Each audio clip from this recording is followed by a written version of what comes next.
Live from London, it's Plank of the Week with Mike Graham. Good evening and welcome to Plank of the Week. It's the one show where you don't have to do any judging because we do it all for you. Let me introduce you to a brilliant panel. Peter Bleksley is here. Samara Gill is here for the first time. Welcome. Howard Cox is here. And the second Australian on the panel, Maddie Hale. It's the first time I think we've had two Australians on the panel. But Peter, let's kick it off. You've got the Notting Hill Carnival. In particular, yes, the criminal elements yes. of the Notting Hill Carnival. Oh, well, not the fun bit. Many people enjoy it, but also many people go there with malice aforethought. They certainly do. And from antisocial behaviour through to, on a very serious note, stabbing people and nearly killing them. Well, somebody's been charged with attempted murder. Yes, for a start. There's a woman fighting for her life. There's two other people pretty seriously injured. I think it's 330 arrests. Now, 349 people arrested at this largely peaceful event. Yeah. 72 offensive weapons were seized. Yeah. Knives and the such like.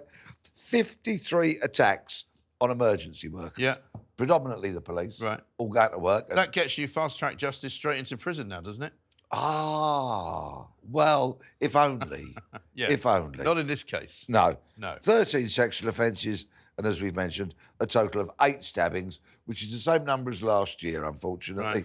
Right. And by comparison, there were 36 arrests at Glastonbury. There's a guy with a knife now. I mean, look at that. I mean, it's unbelievable, isn't it? If it was back in the day, when I carried a firearm and police in, like, bang, he's getting a pair if I'm there, and he's building that, and he's about to bring it down on something. Yeah. There's lots of people making lots of apologies for it, though. And one of the things that I found interesting was that Yvette Cooper, the Home Secretary, who made a big statement about police officers being attacked during the riots, I think it was on the 12th of August on her Twitter, has not said a word about all these attacks on the police at Notting Hill Carnival because they're frightened in case they get accused of racism. Indeed. But talking of the police, the Deputy Assistant Commissioner, who was in overall charge of the operation, on the Sunday night, his name is Adi Adelakan, right? It's a very senior police officer.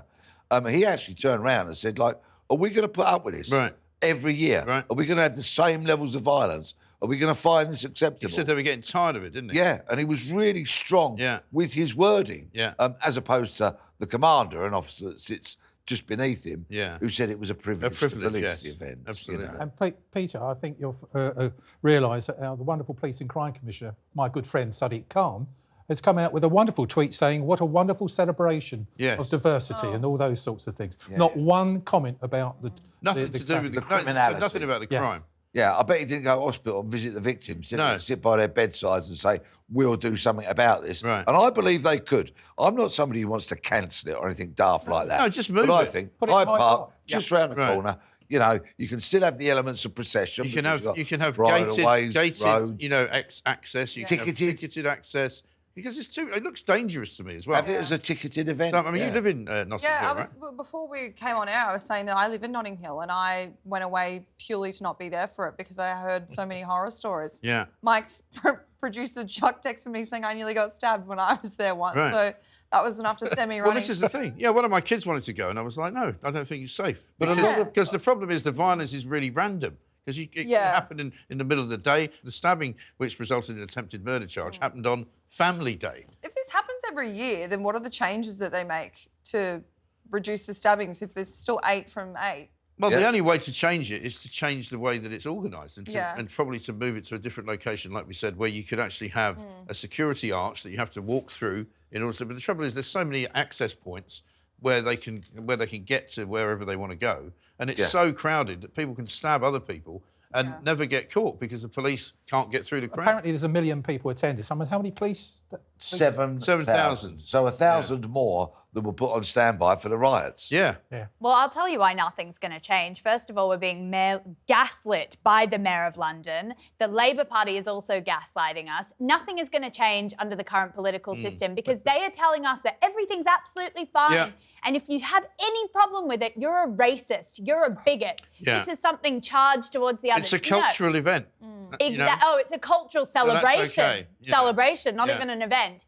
And when you look at the stats and take away all that other stuff around it, you can see that this cannot go on and they have to change the location. Yeah. But it's not going to happen. I don't want people being stabbed. I don't want police officers and other emergency workers being assaulted and injured. So I think move it to Hyde Park, ticket it, proper security, control the numbers, Yeah. and still allow people to have their parade element, because Hyde Park is huge. Yeah. So you can still parade round. You can still have the floats, Yeah. the sound systems, Right. all of that. You can have all the catering, all the food, so much of it, specific from Caribbean culture, jerk chicken and such like. You can have all of that, but just have it in Hyde Park. And you can even where it use be the a bit cycle lanes. safer. Yeah. And you can also have sufficient toilet. Yeah, and more facilities. accessible. Well, exactly. That would be nice for a start. Let's have another look at a bit of the cultural enrichment that we get. All twerking. The twerking thing seems to be a bit... and then the bus stop collapses. Yep. Which they also do every year. They also manage to collapse a bus stop pretty much every year. It is a joke, but the politicians, you're quite right, Samara, and their reaction to it is woeful because they're frightened of saying anything about it. It's just ridiculous, totally, utterly ridiculous. And it's cost £12 million, isn't it, to police? Yeah. Wow. Yeah. Absolutely right. And God knows what it must be like for the poor residents. I mean, like you said, why should you have to move out for the whole weekend? Yeah, and you do. And a lot of them people were actually boarding do up, move out. boarding up the fronts of their houses, boarding up the shops. Businesses. And I think you have to pay businesses for that. lose money if you're running a restaurant. Well, yeah, but also Yeah. the council tax is going to have to find some sort of money to fix all those bus stops that Yeah. get completely squashed during Right. the parade. Yeah. I mean, it really is carnage. I remember I went there and there's about, to do some reporting actually, and there was about this much rubbish on the streets. I mean, it's just, it can't be sustained, and it's just getting worse and worse Well, it year just on year. it feeds into that lawless Britain, broken Britain. People basically doing it's like anarchy. The people are doing whatever the hell they want, running up and down the street, stabbing each other, having fights. And I'm told as well that actually the real numbers are probably a lot worse, where they have a perimeter around the Notting Hill Carnival, outside of which they don't count the crimes as being part of the carnival. They call it the footprint of the carnival. Yeah. But in fact, so the real numbers are probably twice as much. Yeah, wow. But- I'd just like it to be safe. Stick it in Hyde Park and police it properly. Yeah. And let people have a good time without getting stabbed. Exactly right. Samara, you've got the BBC. I do. Look, Not for the first time, I have to say. yeah, look, this is talking about one of, I think, the biggest stain on the BBC's history, Martin Bashir, the Martin Bashir scandal. I think. Oh, I don't know. They've had Well, quite I know, a few. but in the past couple of weeks, we've had Hugh Edwards. What about we've Hugh had- Edwards? We've had Jimmy Savile, Rolf Harris. Yeah, the list goes on, not to mention all the day-to-day stuff of sort of Gary Lineker completely not respecting any of the BBC guidelines, certain staff members putting their own political thoughts online constantly, which are always revealed to weirdly be left-leaning. I wonder why, and then we wonder why the BBC's got this issue. But yeah, the Martin Bashir thing's really interesting because it's come back up again. Andy Webb, who's a fantastic journalist, he uncovered obviously the Bashir scandal, but also he's been asking for 10,000 more documents that have not been... and just for people who don't know, I mean, there can't be very many, but there might be a few who don't know the Martin Bashir story. It's where he basically forged documents and misrepresented all sorts of things in order to get this great interview with Princess Diana, which was very pivotal at the time. I remember it when it went out, and very clearly the night it went out, where she said for the first time ever, there were 3 of us in the marriage and all this kind of... I mean, it was incredible stuff. And now it appears that he got the interview on false pretences, at the very least. Yes, at the very least. And, it wasn't just pivotal for the media, it was pivotal for Diana because she actually had her royal protection taken away from her after that interview. And a lot of people pinpoint... Well, no, she chose to have it removed. Oh, she didn't. No, she didn't want it. Right, okay. Because she didn't trust them. But Because she part was of it... paranoid. Well, part of the reason that she did that was because she thought that the security was spying on her and telling Charles what she was up to. And that was partly why it happened. That was a pivotal moment for Diana. Totally. And so it's a real disgrace that the BBC is now again saying that they're not going to release any documentation surrounding this whole situation.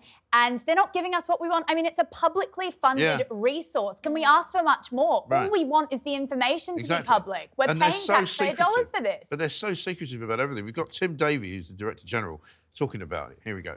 It's a dark day for the BBC. I mean, we pride ourselves on truth, impartiality and the quality of our journalism. That is absolutely what we stand for. And 25 years ago, we fell way short of our own standards at the time, let alone the standards that we've now set for ourselves. They're not really known for the truth or for their high standards or for their ethics anymore. It's one of the least trusted news organisations. They're more trusted around the world than they are in Britain. In Britain, people are going, sorry, guys, Biggest eye roll of my life, honestly. Yes, Peter. Game's up. Another scandalous thing. Yeah. That Tim Davie, right, head of the BBC. Yeah. You see him sitting there in his suit, and his white shirt. Yeah. I'm telling you, he's got white trainers on. I bet you. He wears a suit and white Well, do you know how trainers. much he knows about journalism? He used to be an executive in the marketing department of Coca-Cola or Pepsi or something. What? Like that. Yeah, he's not. He's the head of the BBC, Yeah. but he's not a journalist. It's true. Grow up, man. Buy a pair of shoes. You look ridiculous. Yeah. Keir Starmer was wearing white trainers in Germany course last he night was. with a suit. It Yeah. was absolutely horrific. No. Yeah, I Why is almost this threw the up. law? Yeah. Yeah, but hang on. Presumably No. they were Lord Wahid Ali's trainers that he bought for him. Yeah, they were probably some go along with- £3,000 pair of shoes. to go along with the suits and the glasses, which brings us on rather nicely Yeah, what thought a we'd bring- great segue. to your nomination. Yeah, absolutely. I mean, I'm going to promise you a nice rose garden. I mean, Yeah. that's what the thing. Earlier this week, we heard our wonderful Prime Minister stand giving his maiden senior, most important speech. And he was telling us lots of things about various things. And one of the things that's interesting, he didn't tell us how he actually dishes out passes to enter 10 Downing No, Street. he doesn't like answering questions that he doesn't fancy, does he? Yeah, well, it's interesting. Apparently, if you buy him a set of glasses and give him a Moss Brothers suit Right. and pay for a bit of travel for him, you can get a pass. Yeah. Well, that's what's happened. I mean, Well, they also paid inexplicably, and this hasn't been explained either. Nobody's asked him the question. 20,000 quid for accommodation between sort of early July, and beginning of August or something. No, at the Four Seasons. Well, what does he need that for? You know, he's got a house in London. He's now got 10 Downing Street. He's also got Chequers as his sort of country pile. He's worth 7 million quid. It doesn't make any sense to me. He's a scandalous freeloader. I moaned about him last week on this very did? show. And his football tickets. And now glasses and a suit. Who's ever bought any of us a pair of glasses? But the thing is, it was paid for by a Labour donor. And you've mentioned his name already. Lord Wahid Ali, who was actually a founder, I think, of Sony's children's programme. He was, yeah. Well, he was heavily involved with Channel 4, I think, or Channel 5, that's one right. of those, yeah. But he was given, I think, for about 21 days or a month or something like that, Yeah. a free pass to walk through the 10 Downing Street without being, challenged. And funnily enough... Even ministers don't have that. No. Well, apparently it's quite hard to get Downing Street pass because apart from anything else, it's a matter of national security because you're in the place where the government makes decisions. It's also very sensitive commercially. And this guy, he was in partnership, I think, with Bob Geldof and Planet 24. Yes.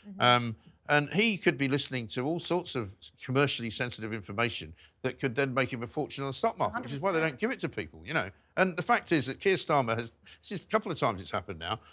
It happened when he was asked about two-tier policing. He just went, it's a non-issue, doesn't want to talk about it. He just dismisses it. Right. When he was asked in the Rose Garden, in that ridiculous scene where he looked really, really uncomfortable about the cronyism, he basically said, well, all the accusations are being made by the Tories who brought this country to its knees. And he didn't answer the question.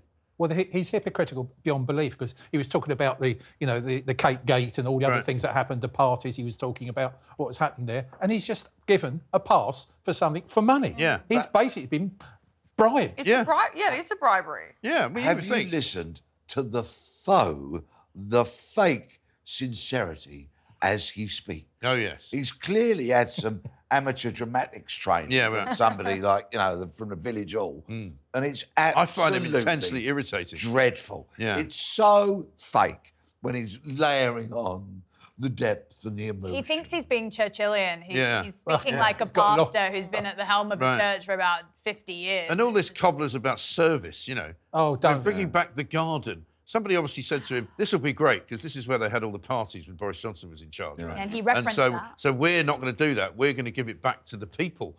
And so I'm like, what? So can we all just go down to the Rose Garden and have tea? Free passes. And get free passes and enjoy it? Well, the only thing that he said more than service, that word, someone counted it, is actually was a £22 billion black hole. Oh, yeah. And it's all everyone else's fault. Which is also absolute bollocks, by the Exactly. way, because he said it was a £54 billion black hole about 4 months ago. Yeah. So he knew exactly what the situation was financially. And they can't, on the one hand, say they haven't got any money, and on the other hand, give billions and billions away to the unions. Yeah. You know, it doesn't make any sense. It's absolute madness. Brace yourself for October, everybody. And of course, and where is he himself. now? What's he doing now? As we speak, he's on a little tour of Europe. He's gone to see the Chancellor of Germany to basically betray the Brexit referendum. He's basically going to say to them, I'll tell you what, we can't really come back into the European Union. I know we'd like to, but what we can do is just bow down, bend over, and you can just take us for a very long ride because we'll do everything you tell us. We'll go back to EU rules. We won't even worry about that. You can send all your kids over here. They can all come and work for free. I mean, it's an absolute betrayal of everything that the Tories won in 2016, and he hasn't got a mandate for it.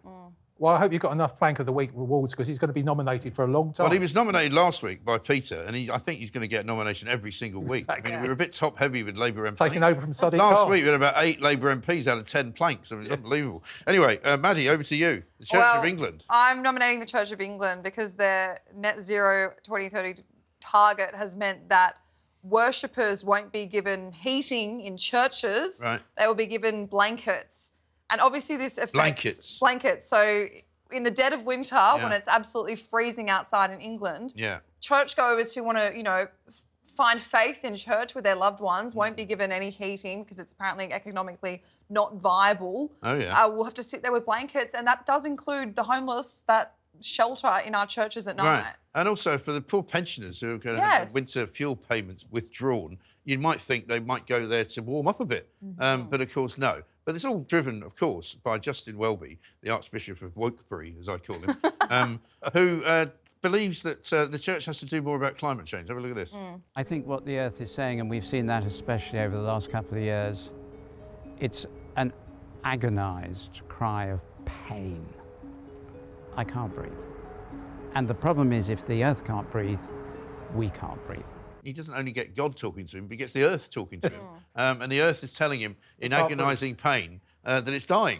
The interesting thing about the blankets... What is going on? The interesting thing about the blankets, I understand they're made in China. Probably. And they're flown here. Wasn't the Earth created in 7 days? I'm just a little bit confused by Justin Welby's sort of... I mean, he's so woke, he's just ridiculous. I mean, he once said that he wasn't sure if he believed in God, and he's supposed to be the Church of England. Last week we had them on because they wanted to get rid of the word church because they thought it was a little bit... It wasn't inclusive enough. I think he's had the same voice coach as Starmer. Yes. He's got all that phone. Yes. Yeah. And the Earth said to me, the theatrics. I can't breathe.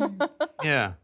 Get out. Of course you can breathe. A wobble, Stop mate. talking absolute cobblers. I mean, it really is ridiculous. I'd love to see you, Peter, in the pulpit. I really would. Yeah. I mean, then they wonder why people are not really going to church very much these days. No. Because there's not really much there for them. Absolutely right. But don't worry. I mean, he should be happy because the world is heating up, supposedly, so it'll be not as cold. Don't worry. Take a blanket and come inside. Take a blanket, come inside, say a few prayers and listen to the earth talking to you. Yeah, it sounds like a collection of mad people, is what I say. Coming up, I'm going to do the police, some more on the police, because you won't believe what they're doing now. Not only are they not arresting people, they're not charging them, they're letting them off. 147,000 of them who've committed crimes. Also, some cyclists are in the news again. We'll be back with more from Plank of the Week after this.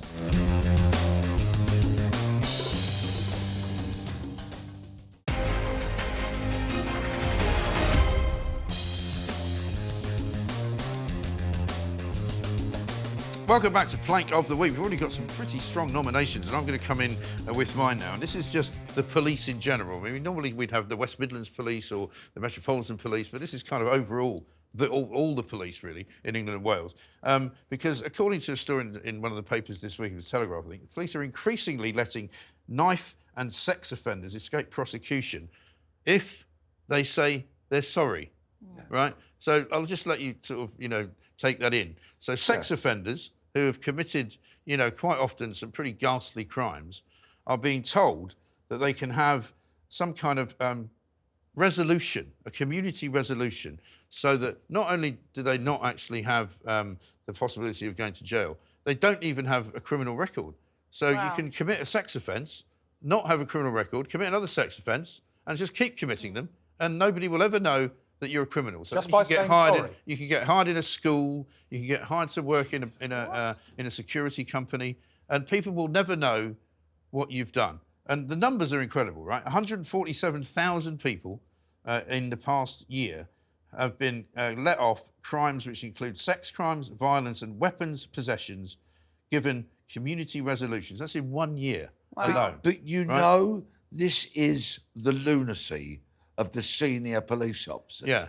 It's not the rank and file. Oh, no, it's not the policeman's fault. A lot of them want to be out there. Sorry, police officers. They want to be out there nicking people. Right. It's what many, many frontline police officers actually love doing. Yeah, of course. Is nicking bad people. I like for police that serious like to crimes. nick people. Yeah, I do. They're my kind of police officers. Exactly. But these senior clowns who actually don't like the rough and tumble of rolling around on the pavement with a burglar or a robber or a shoplifter. That's all a bit beneath them. Yeah. They sit around and dream up these harebrained schemes. And go through CCTV footage to see what people have been up to.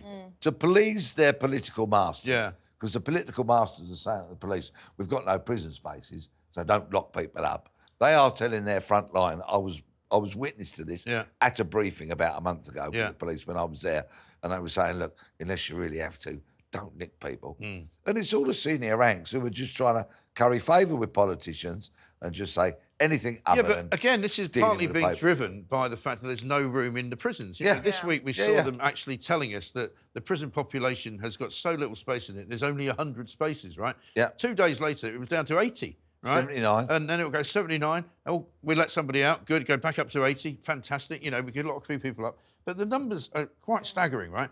The number of sexual offences for which these community resolutions have been handed out has gone up by 29% in the last few years, right? But robbery has gone up by 127%. Wow. A crime of violence. Crime of violence. And they keep telling us that they won't let out early people who have committed crimes of violence. You know, they're going to make the streets safer and all this kind of nonsense. And that just flies in the face of it. It shows the blatant untruths that are being told to us about the entire criminal justice system, which is failing. At minimum, it means there's 147,000 people walking the streets of England and Wales who are criminals, but we don't know they are. Yeah. I mean, even, at least if you're convicted and given a community sentence, given a suspended sentence, you don't actually go to prison, you've still got a criminal record. So employers can find it. They can do what they call a CRB check and they can see that you've got a criminal record. These people, we don't know they have. But obviously the stabbings are up. We already know that. We're covering it 24/7. And then you can understand why so many women never come forward with sexual assault allegations, because they just think, well, what's the point? It's something... I mean, I think it's something like 10% actually get convicted in Australia. It's probably even less here. Yeah. Well, they don't arrest anybody here, you know. No, I mean, but also the shoplifting, it's a gateway crime in a way because it leads to many other things. If you're successful at continuously shoplifting, running away, getting away with it, then what's going to stop you from picking up a knife or getting involved in gang crime? I mean, I want to verify that with obviously Peter, but I just do think that if we don't stop it at the start, it's just going to run rampant. But this is why the streets are so dangerous now, because people know that if they do commit a crime, there's a very low likelihood that they'll get caught. And even if they do, they won't get charged. There's no deterrence. And so they just have to say sorry. I don't know who they say sorry to. Who are they saying sorry to? And criminals are empowered. The more you get away with it, the more empowered you are. The more bold you are. The more brazen you become. I mean, you guys both live in London. Do you find London streets to be safe at the moment? Let's just say 2 weeks ago I was chased by someone with a knife who's now been sectioned. So, yeah, no, I don't find it wasn't safe your fiancé, at all. was it? Actually, no, thank God. I mean, we were close to that. But, yeah, I think it's not safe at all. I don't feel safe. I'm now paranoid when I walk home. I'm really unsure. You're sort of joking, but crikey, you... No, I'm actually not. I mean, that actually did happen. That's on the record. Terrible. Thankfully, the police did come in 2 minutes, but that's because I said the word knife on the phone. So before that, they were like, oh, you know, was it just someone chasing you? And I was like, yes. And then they were like, well, did they have anything on them? And I was like, a knife. And then they're like, oh, okay, right, we'll do something about it. What time of day was it? It was 11 p.m. at night. Okay. So, yeah. Anyway, I'm just saying, no, I don't feel safe. That's a simple answer. And you say if he's been sectioned, fine. But, you know, some bozo in some psychiatry department will decide that he's OK now and they'll let him out. Yeah. And they'll say some other woman down. Mental health. Sectioned, like, you're going to spend the rest of this time walking home at 8, 9 p.m. as soon as it gets dark in October and feeling unsafe. Yeah, exactly. And London is not what it used to be. I mean, I've lived here quite a few years now and I've been coming here for over 20 years. And yeah, it's really changed. The fabric of what this city is not what it used to be, because people do feel like they can just get away with whatever they'd like to do. There's a lawlessness. I know. Absolutely ridiculous. Well, we've got a couple of clips, I think, here. We've got a Bradford police officer chasing a man around a car, and the police officer looks as if he's on a children's bike. What? That's a BMX. And he's, like, going round the car. He's not going to catch him. The guy's just walking and getting away. And he's taunting him, isn't he? Yeah. I mean, how ridiculous does that police officer look? You know, you're on a bike, mate. That's not going to deter anyone. We have seen, in recent weeks, 6,000 police officers mobilised to quell the riots. 7,000 police officers mobilised to police the Notting Hill Carnival. Yeah. They can do it when it suits them, Yeah. when it's politically expedient Yes. for them to do so. Yes. Well, how about they start mobilising in those kind of numbers to tackle knife crime, which is a plague on our It streets is a at the total moment. plague, yeah. Shoplifting, again, an absolute epidemic of it. And very importantly, the crimes from harassment to murder that are being committed against women and girls across the length and breadth of the country. And unfortunately, as good as the police can be, as you say, and many of them are, you know, they're not being allowed to be. Absolutely shocking. Anyway, so just say sorry and all is forgiven. Sorry. Sorry about that. Well, people are watching that. They can see that they can get away with it. Right. That would have 100,000, couple of 100,000 hits online. And that's the other problem, is why is somebody not, you know, detaining this guy and saying to the policeman, yeah, we'll hold him for you. Or at least call for backup. What, on another bike? What, so they can come someone around else on two the sides of the bike. car, one bike, one side each. Peter, you've got some cycling news for us. Yeah, it's talking of cycling, but this is more of the competitive cycling. Yes. OK? There is an event, a competition called the Junior Tour de Wales. Oh, yeah. OK? I already hate it. And it's a cycle Tour race. de Wales. Yeah, and it goes for a couple of 100 miles through Wales, through some challenging terrain and all of that. People like Geraint Thomas, who won the Tour de France, who took part in it in recent years. It's really quite a prestigious thing. Right. But... So they're proper cyclists, these. They really are, the yeah. idiots They're you see on juniors, the streets of you London. know, they dedicate themselves to cycling and they are looking forwards, hoping to being successful cyclists, making a living out of it and filling their veins with performance-enhancing drugs. And right, which is switching their blood over once every 5 weeks. Inevitable. In the back of a van. But these are the juniors. They've got all those joys to come. Yes. Right? So my nomination is actually the Welsh Government because of their almost blanket 20-mile-an-hour speeding restrictions in many places. Right, which they said they're going to reverse, right? Yeah, but they haven't. No, not yet. For this event. They haven't collected enough money yet. The trouble is, all these cyclists, they have backup teams that travel in vehicles, of course. Of course. With spare bikes and all manner of stuff.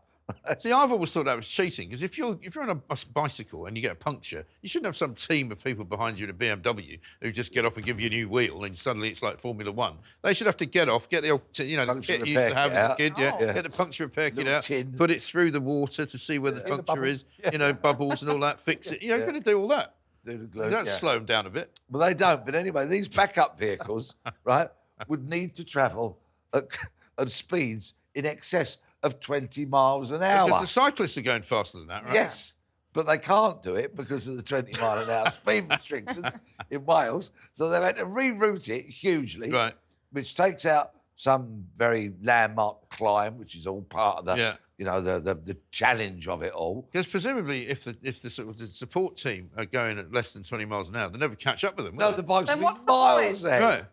Yeah, they'll be hundreds of miles ahead. Yeah.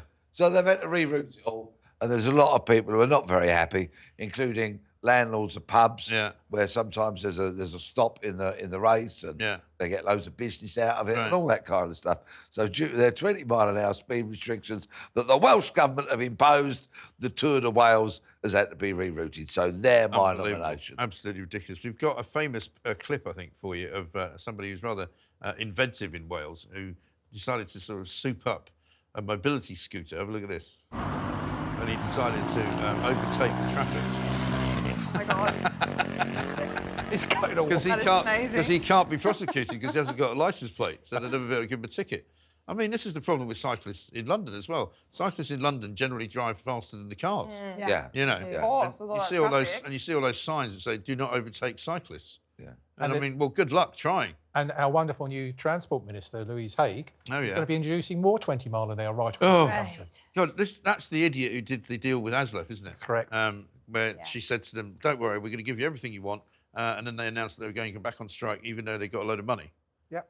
Great negotiating. They donated a bunch. I mean, this is what I worry about Keir Starmer negotiating, another EU deal, because they're clearly not very good at it. And more LTNs and more cycle lanes. It's all coming. No, it's idiocracy at its finest. Samara, you've got NASA for us. There was a DEI meeting for NASA. Yeah. I watched it. Basically, they were talking about white supremacy culture. And the fact that it started off with this apology from this white woman who said, "I'm sorry, I've been exhibiting white supremacy culture and I just want to apologise to everyone." It was just a really weird, messed up video where, I think we've got a clip from that. So this is a training video. Let's have a look, a training session. I can see that there's so much more that I could have done to make the projects I've led equally welcoming to Black, Indigenous, and people of color as the white people they have engaged. I feel a lot of shame and regret about that. And I know that without looking head on at what I've done and not done, I won't be able to do better.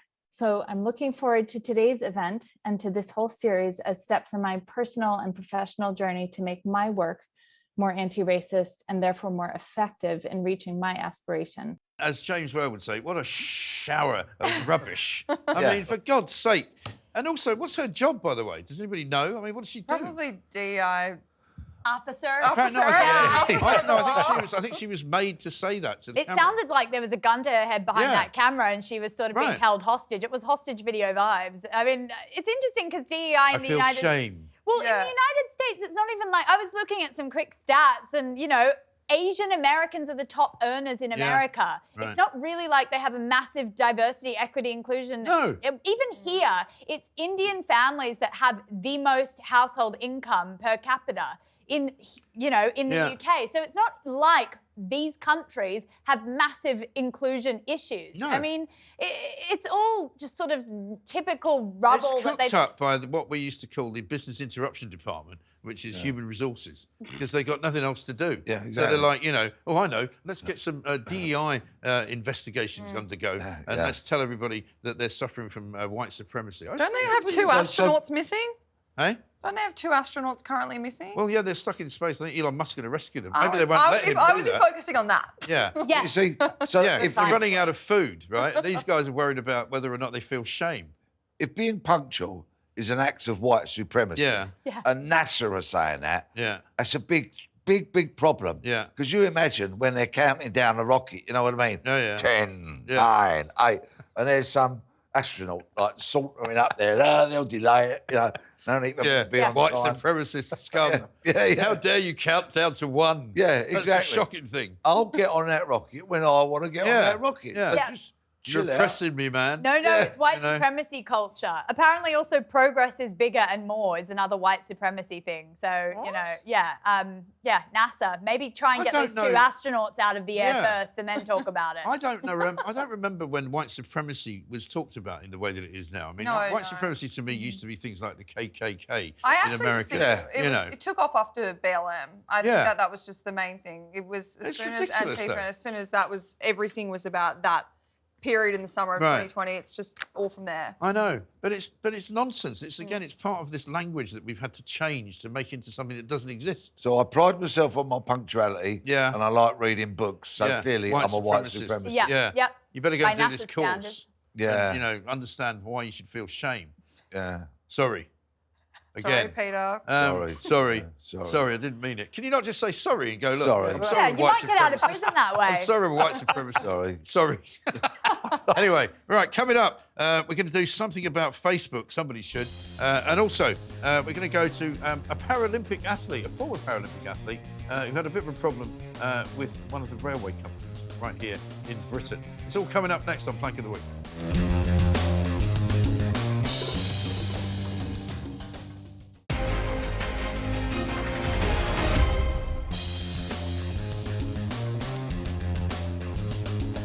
Welcome back to Plank of the Week. Straight to Howard Cox. Howard, you've got a story for us about Tanni Grey-Thompson. I have indeed, and she's not nomination, by the way. No. But the nomination is actually on the mode of transport, the owners of the mode of transport that left her in the lurch. Yes, this is the LNER. That's correct, which I think is London North East. London North Eastern, it's the East Coast main line, goes up to sort of Leeds and Newcastle and Edinburgh and that sort of thing. Yeah. Well, when they're not on strike, obviously. Well, the brilliant Dame Tanni actually booked. For her, she came down on the train to King's Cross. Yeah. And she booked actually someone on the other end to actually help her off. Right. And she's in a wheelchair. Right. And a brilliant athlete. She's won most gold medals of anyone in a wheelchair for the UK. And to cut a long story short, she sat there and when the train got in there, she thought 5 minutes went by. OK, fair enough. 16 minutes went by and she said, I can't stand this anymore. No one would appear. So she threw her luggage onto the platform and dragged herself off there And so much humiliation. Yeah. And I find it incredible that no one was there to help her. She was helped by some people, other people, but they were the public, I understand. Right. And I understand the LNER have issued an apology, but that ain't good enough. No, it's really not. She was humiliated. Because surely there should be somebody walking up the platform to see if anybody needs assistance to get off, Especially and they put a ramp there or something like that. Yeah. And how dangerous. But disabled people book it in advance, and Tanni Grey-Thompson, who, as you rightfully say, is an utter sporting and campaigning legend, made the arrangements, and nobody was there to greet her. Interesting, there were a couple of cleaners, and I quote, but they're not insured or able to help me off. Yeah. Not insured. That's what it says. So it's like a health and safety thing. I'll have to remember that next time I'm on the train and I help a lady with her buggy or her luggage or this, that, and the other, and I'll check, I'd say, please be aware I'm not insured for this. That's absolutely ludicrous. There was no one in sight but these cleaners, and they couldn't do it because they say that I'm not insured. It's ridiculous. We've got a little interview, I think, from the BBC. Here we go. I decided that I'd crawl off the train. So I'm going to Paris later today. I've got a few bags, had to chuck them on the platform, get out of my chair, sit on the floor right by the door, which is not particularly pleasant, and then crawl off. Imagine suffering the indignity of having to crawl off a train. Yeah. And then turn around and grab her wheelchair. Yeah. Right. After all she's done for this country. Yeah. She's literally a national treasure. Right. Yeah. And the LNER, of course, famously, are part of the current ASLEF dispute. These are the same people who agreed to do a sort of strike-breaking deal with Ms. Hague, the Transport Secretary. Their average pay is $81,000 for a 4-day week. This is for the train drivers, right? Which is not bad. But apparently, despite settling that particular scenario, the LNER drivers are going on strike every weekend from now until Christmas. Oh. So good luck trying to get to Edinburgh. I mean, she might not be able to get back from Paris. And some of that strike, confrontation they're talking, is because they were rung up on their days off. Yes. And they don't like that. Well, no, they don't like it. And because of the genius of Ms. Hague, the Transport Secretary, she wasn't able to get any concessions from them at all. She just decided to give them 15% because they were asking for it. And her argument was, oh, well, we should do that because it's cheaper to pay them than it is for them to have a strike. And they're having a strike anyway. Yeah. I mean, it beggars belief how stupid people... How do you get into government when you're that thick? Well, there were no strings attached deals that they gave them. And also, ASLEF gave hundreds of thousands of pounds to them during their campaign. Oh, yes, so there was that. That's quite interesting as to why it was a no strings attached deal. I think they know exactly what they're doing. But that's got nothing to do with it, of course. Yeah. No. The unions hate the working class. It's people who are just trying to get to mostly minimum wage jobs on the tube. But everyone catches the tube. It's a great... And trains in general across England. And, these strikes will completely impact that. Yeah. So don't fall for this lie that they're trying to help everyone by getting them a couple of extra quid on their sort of package at the end of the year. Right. And the other people who are on strike or threatening to go on strike are maybe the people who would be the ones who would be helping her off the train because they're not from the they might be from the RMT who are also after more money. And there's another one, can't remember the name of it, but there's a sort of allied train another acronym. Like that. Yeah. ATA or something like that, and they're also looking for more money because they're all going, oh, well, you gave it all to ASLEF, why can't we have some as well? Did LNER say sorry? No, but I think they might have said sorry to Tanni Grey-Thompson. Yeah. So that's all right then. Yeah. Maddie, let's talk about Mark Zuckerberg. Okay, well, I'm nominating Mark Zuckerberg and Meta in general for this amazing thing that has come to light this week. He's written a letter to Jim Jordan, the chairman of the House Judiciary Committee, basically revealing that during 2021, the Biden administration pressured him and Facebook to censor information about COVID-19. So we remember, obviously, it was very touch and go what you could post around the world, not just in the UK, over what you could say about COVID, about the origins, about lockdowns, about vaccines. It was very testy. About masks. About everything. And obviously there are things that there was...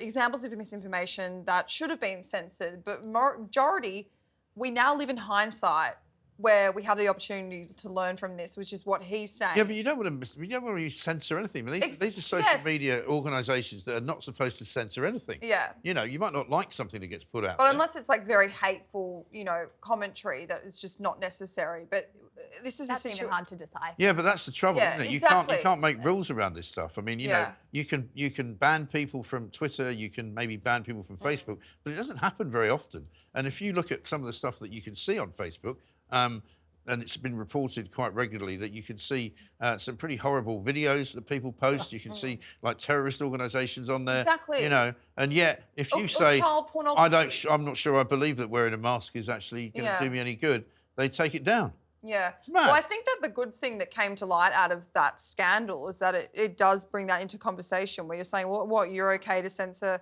people talking about vaccines and have obvious doubts about putting something in their body, but you're not going to go on Twitter and look at the copious amounts of revenge porn or child porn that you've just let run rampant online and you haven't decided to censor that.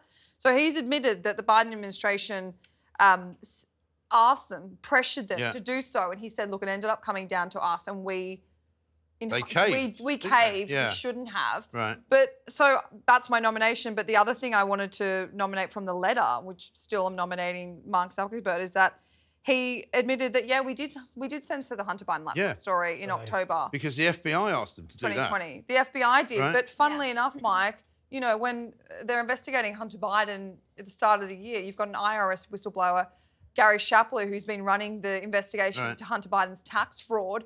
He comes out and say, just FYI, I'm a pretty neutral person on politics. I don't swing either way. But the FBI knew about Hunter Biden's laptop in November 2019 and had verified it and let that story run rampant and let everyone say it was Russian disinformation for an entire year. And then still said it was Russian disinformation. A lot of that must have come from the Biden family. Oh, a lot 100%. Of it. And so what we've also learned here is that not only is Zuckerberg a plank, but you've also got the fact that, you know, Biden is borderline corrupt, that the FBI is borderline corrupt, and, you know, the state of the nation of America. And the home of the free. Yeah, or was it brave? Why is it that all these leaders, when they get elected, they get so authoritarian, don't they? You know, they bang on about freedoms and democracy. They get put in charge and they become dictators overnight. And they try and tell us what we can and can't see and what we can and can't read. Has there been any comment from Nick Clegg? Oh, I don't know. Well, he works for Facebook. I thought he was their PR man. Well, I think it was, exactly. I mean, Mark Zuckerberg actually, we spoke about this before, he actually went on Joe Rogan and said that he was told to censor this a few months ago. I think it might have been in June, and it was a big scandal then. So this letter is actually not so much of a bombshell if you're keeping up with, you know, the likes of Joe Rogan, who's doing these hard-hitting interviews. I think the big thing is this COVID-19 censorship, and what annoys me the most is just the censorship of the virus origins. Like, to not be able to... Well, that everybody now accepts that it was in a lab, it was created in a lab, right? Yeah, but we weren't allowed to talk about it, and therefore all the evidence was washed away within 3 weeks. Put this information into any other context of any other country, such as Russia or China, and we would look like an authoritarian state. Both, obviously, America would look like someone who's trying to suppress information, using corruption to get rid of family stories through the FBI. I mean, that is what it looks like. And even the UK story that we discussed earlier with people giving passes for a couple of suits and a couple of glasses. Let's not pretend we're not as bad as these other countries that we pretend to be holier than thou about. Well, Keir Starmer, I'm sure, is going to be really looking forward to the day that he can start controlling the internet, and the day that he can take Twitter to task. He said that they're going to look into it, and there'll be things that they will put out there and say, you can't talk about that. Because that's their thing, isn't it? With the complicit BBC hand in hand. If you've been looking at the headlines recently, particularly around many of the idiots convicted of rioting, you will see there'll be a headline in the article like, man jailed after shouting at police. Yes. Right? So the whole thing... My favourite was the guy jailed for shouting at the police dog. Yeah. That was my favourite. But the whole thing is, the headlines actually are incredibly misleading, and they're there to try and convince you that you're not allowed to shout at the police. Well, you are allowed to shout at the police, obviously, within the confines of the law. It's only when you drill down into the article that you see that the man was actually jailed for a whole raft of things, not shouting at police, but they want you to believe that headline grab. So it sucks you in and actually makes you fearful and more subservient. I better not get messing around with the police. But yeah, you're absolutely right. We're nearly at the end of the show. It's coming up. We're going to be telling you who is going to win Plank of the Week this week. And I'm going to give you my final nomination, which is a certain Scottish woman from the telly. Back after this.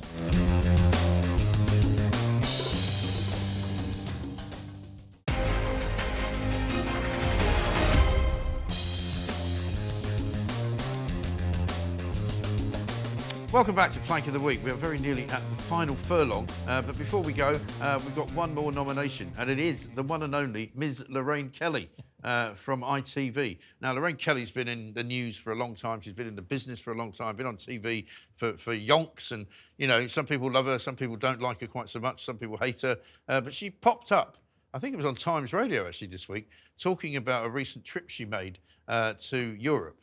And I'm just going to show you the clip because it's easier for me to show you the clip than to try and explain how ludicrous it was. Have a look at this. I don't know if you've been away just now, but the last time I flew to Spain, the queues were absolutely horrific. We nearly missed our plane, and everybody was going crazy. Just, you know, the queues in the passport, queues to get out. I'm fed up of going away to Europe and kind of apologising.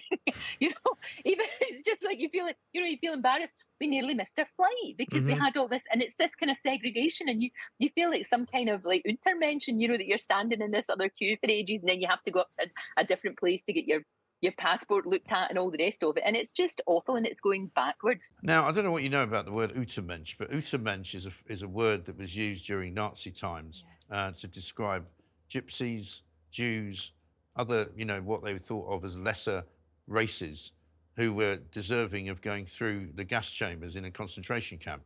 Now, I mean, I don't know about you, but I think to compare waiting in a queue at an airport to people waiting to be put into a gas chamber is so unbelievably, crass and tone deaf and ridiculous. And apart from that, and that offence that she would have caused by saying that to so many Jewish people and others, it's all rubbish. It's cobblers. I mean, I go to Europe on quite a regular basis, as I'm sure you all do. I've never waited any longer in a queue since we left the European Union than I used to wait in when we were in the European Union. Yeah. And quite frankly, sometimes the queue for non-EU passports is actually better. Yeah. Because there's more EU people waiting in the EU one. So she's talking out of her backside, to be honest. Sorry about that, Lorraine. Isn't there a signpost for white supremacists, though? There should be. You know, that's the speedy boarding channel. Oh yeah, you're one of those. You want to be on time. If you're on time and you got a paperback, white supremacist. Yeah. Sounds like Lorraine's never travelled before. I mean, she personifies what these Islington latte-sipping people go through and how the most minor inconvenience turns them into someone who doesn't actually accept anything that's going on in the world right now. It's like a lot of people have had to deal with swathes of immigration come into their towns, and the entire sort of identity of what they think their country is changing. But no, apparently a line in an airport has turned her into one of those people. Going to Spain in summer. Yeah.